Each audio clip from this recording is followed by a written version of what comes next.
Adrien Guy, je suis prof de batterie, j'ai 30 ans et je suis marié avec Rachel. Hello tout le monde, moi je m'appelle Nishma, j'ai 29 ans, je chante dans Stereosnap, mais je travaille aussi chez l'ambassade britannique culturelle du Royaume-Uni. Hello, moi c'est Benjamin, j'ai 29 ans, je suis français et un peu suisse. En profession, je suis moitié consultant, où je fais de l'accompagnement en innovation et moitié musique. Je suis marié avec Nishma.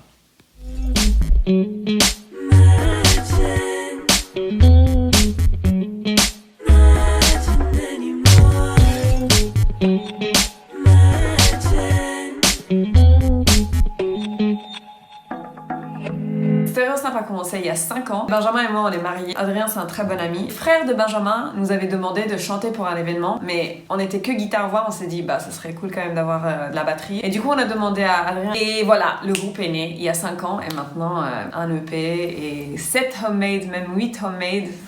Always knew we'd end this way. Never wanted to ever have to think about dealing with the pain. Ay. Tell me, man, what was I thinking? That it wouldn't end in understanding. That no hearts would ever be broken. J'ai réalisé que j'aime beaucoup tout ce qui est genre rapper, mais genre chanter aussi. Et j'aime bien comment le rap utilise le rythme des mots pour créer des rythmes qui vont vraiment rester dans la tête des gens.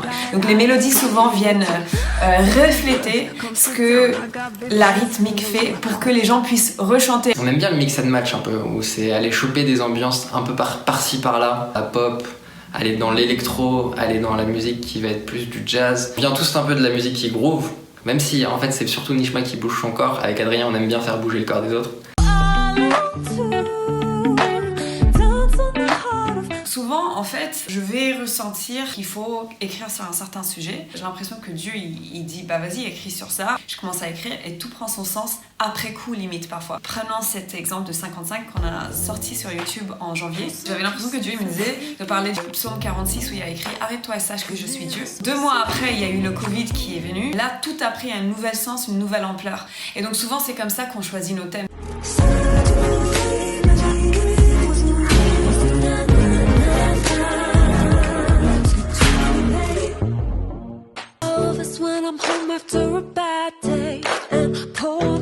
Un truc qui était super important pour nous avec Stereosnap, c'était pas de faire les choses tout seul. C'était important qu'il y ait une famille qui nous soutienne. On a fait une campagne de crowdfunding pour notre premier EP, et trop bien, on a pu avoir les finances au-delà de ce qu'on pensait.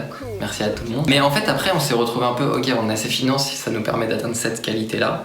Est-ce que ça veut dire qu'on doit toujours faire des morceaux qui ont cette qualité, cette finition-là? Et on se retrouvait un peu piégé là-dedans parce que c'est comme si on vivait au-dessus de nos moyens. Après ce premier EP, on s'est dit non, en fait, on va retourner vers quelque chose qui est beaucoup plus homemade, fait à la maison. On va essayer de faire par nous-mêmes, low cost. Mais en fait, de ça, on a énormément appris.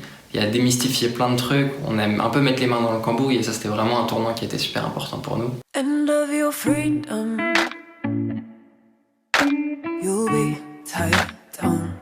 Dieu, il est omniprésent. Je lui parle par la prière. Je l'écoute dans ce que je lis dans la Bible. Je crois que Dieu, il a mis son esprit en moi. Du coup, je peux être à l'écoute de ce qu'il va dire à travers son esprit dans mes pensées. C'est comme ça que je vis ma relation avec Dieu, en lui parlant et en l'écoutant et en essayant d'être toujours attentif à ce que lui, il a à me dire. Souvent entre nous, on aime bien imaginer Dieu comme le bassiste du groupe. On imagine que quand on fait des concerts, Dieu, il est à la basse à côté. Et la basse, c'est l'instrument, c'est le socle. Tu sais, des fois, tu veux faire un autre accord, si la basse, elle fait un la et toi, tu essayes de faire autre chose, ça marchera pas, quoi. Dans le groupe, je pense que vraiment, Dieu, on veut vraiment que ce soit celui qui guide ce projet-là, alors qu'il guide dans les décisions qu'on va prendre, avec qui est-ce qu'on veut travailler. Essayer de chercher sa voix à lui parce que les autres gens vont dire, essayer de chercher son approbation. Et parfois, il y a aussi des moments où Dieu, il nous dit « Allez les gars, je vous fais confiance, allez-y ». Et donc parfois, avancer avec lui, c'est aussi juste faire ce que tu as l'impression qu'il a mis dans tes tripes, et il y a des moments où il nous fait confiance, il dit tracer. Et très concrètement, moi je me souviens des fois, il y avait un morceau sur lequel on bossait, il était minuit, je tournais en rond, j'essayais de trouver l'arrangement, ça marchait pas. Je me suis posé, j'ai prié, et je fais Seigneur, vas-y, comment est-ce qu'on peut faire ça? Et là, il y a une idée qui m'est venue, non mais attends, mais si tu fais un breakdown sur le chorus, et plutôt que faire ça, c'était juste la ligne basse qui a été guidée. Enfin, c'était une idée très concrète, je suis retourné sur mon ordinateur, et bam, ça a donné la saveur au morceau. Aussi bien dans les choix d'arrangement que avec les personnes avec qui on va travailler, de comment l'atmosphère qui règne aussi au sein de tous les trois. C'est vraiment quelque chose qui est central pour nous, la relation qu'on a avec Dieu.